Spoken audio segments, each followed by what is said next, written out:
नमस्कार. आज माझ्यासोबत अमित मोराणकर सर आहेत, जे जळगाववरून आलेत. गेली 10 दिवस होते. त्यांच्या तोंडूनच ऐकूयात काय त्रास होता म्हणून आनंदकुंजमध्ये येणं झालं आणि काय प्राप्त झालंय.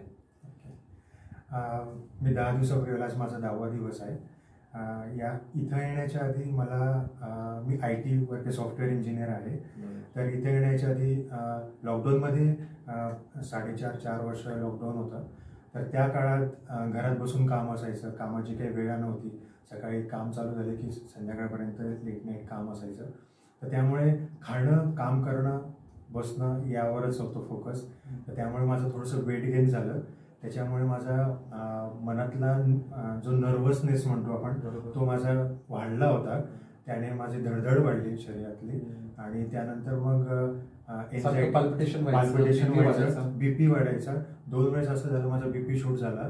पण डॉक्टरांनी म्हटलं की काय नाही, एक्सरसाइज करा, त्याने तुमचं रिकवर होईल असं. मग गेल्या महिन्याचीच गोष्ट आहे. माझा BP थोडा जास्त शूट झाला. मग डॉक्टरांनी 20 दिवसाचा मला कोर्स दिलेला होता. त्या 20 गोळ्यांचा कोर्स. किती होतं त्यावेळेला BP? माझा 180 BP होता. 180? हो. ओके. आणि माझं वजन 86.7 होतं. आणि मग मी त्या 20 दिवसात, मला याच्या आधी ह्याची कल्पना होती, पण ऑफिसच्या कामामुळे किंवा बिझी शेड्यूलमुळे मला तो वेळ नाही मिळाला. 10 दिवसापूर्वी इथं आलो आणि पहिल्या दिवशी जेव्हा वेट आणि BP मी चेक केला, BP माझा नॉर्मल होता, कारण मला इथं यायचं होतं.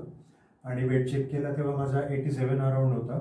10 दिवस सरांनी सांगितल्याप्रमाणे व्यवस्थित सगळं शिवंबू प्राशन केलं, सगळ्या गोष्टी व्यवस्थित अटेंड केल्या आणि रिझल्ट आज आहे. किती किलो कमी झालाय? जवळजवळ 8 किलो कमी झालं. 8 किलो कमी झालं. मग गेल्या 8-10 दिवसामध्ये BPची गोळी घ्यायला लागली का? नाही.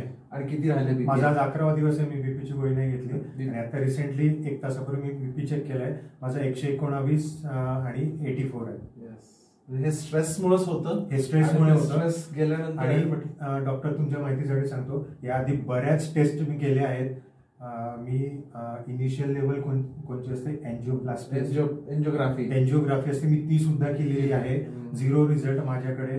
त्याच्यात काहीच नाही. मी फिट अँड फाईन होतो. मला त्रास कशामुळे होता माहित नाही. फक्त एकच मला समरी कळली की माणसाने जर फिट असलं आणि व्यवस्थित स्वतःला मेंटेन केलं आणि शिवंबू व्यवस्थित प्राशन केलं आणि त्याचा वेळोवेळी स्वतःचं स्वास्थ्य आपण केलं, तर मला नाही वाटत कोणाला काही होईल.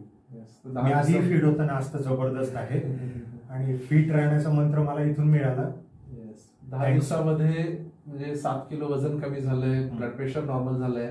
आता मेंटल लेवलवरती जी काही एन्झायटी होती किंवा जीवनाकडे बघण्याचा दृष्टिकोन सगळा नकारात्मक झाला होता, त्याच्यामध्ये काय, कुठल्या गोष्टीचा फायदा तुम्हाला झाला असं वाटतं?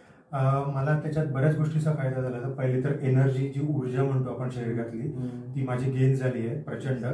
आणि आधी तरी मी खूप ऍक्टिव्हच होतो. जरी मला हा त्रास होता तरी मी ऍक्टिव्हच होतो. जेव्हा ऍक्टिव्ह होतो तेव्हा मला हा त्रास होत नव्हता.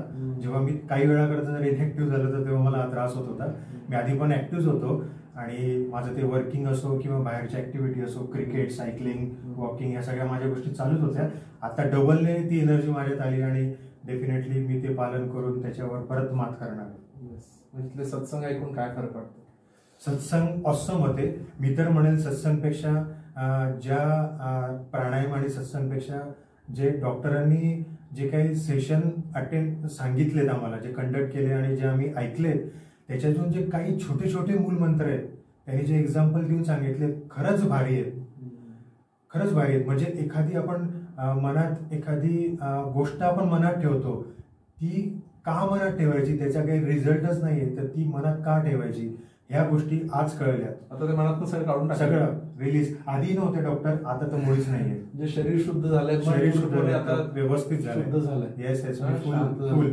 असे काही असं नव्हते डॉक्टर. तुम्ही जे आसन पारायण होते त्यातले 50% मी आधी करत होतो आणि 50% मला जमत नव्हते. इथं मला प्रॅक्टिस न करता 2-3 दिवसापासूनच ऑटोमॅटिक जमायला लागली.